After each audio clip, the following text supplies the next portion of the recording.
spotlighting them is a terrible conservation practice. And Bassmaster has always, they used to pride themselves back in the 70s on being the leader in conservation efforts.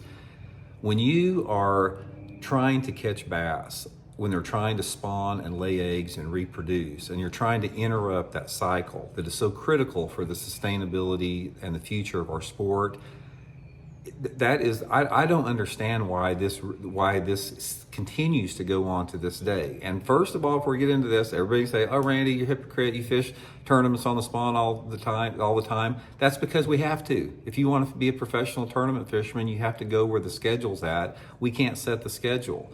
All we can do is interject our viewpoint why this is a bad thing. So when you're talking about just from a reproduction standpoint, catching bass off the beds is like allowing hunting when when the deer are getting ready to give birth to their babies. There's no difference with it.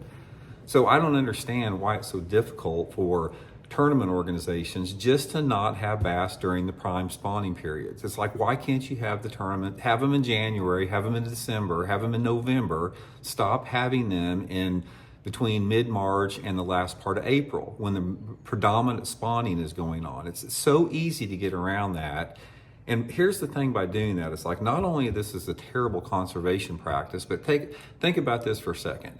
In this particular tournament, when you're showing how spotlighting for bass, how effective it is to catch giant bass off the beds, let's take, for example, if the general public picks up on this, and everybody starts getting this, Panoptix, and the technology advances for the spotlighting in shallow water like it's continuing to do. Let's say this becomes a thing where the general public, and you've got millions of people start using forward-facing sonar to catch bass off the beds.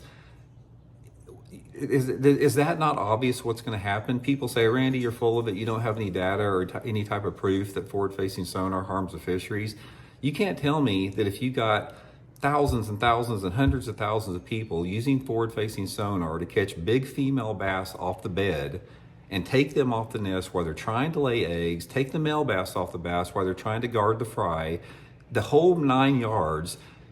If you can't see how destructive that is to the sport and the future sustainability of the sport, I don't know what to tell you, because there's nothing more obvious than that. So just from a conservation standpoint, Bassmaster is going to get annihilated by this because it is an irresponsible practice. It's probably the most irresponsible thing I've ever seen tournament organizations allow, is to allow anglers to spotlight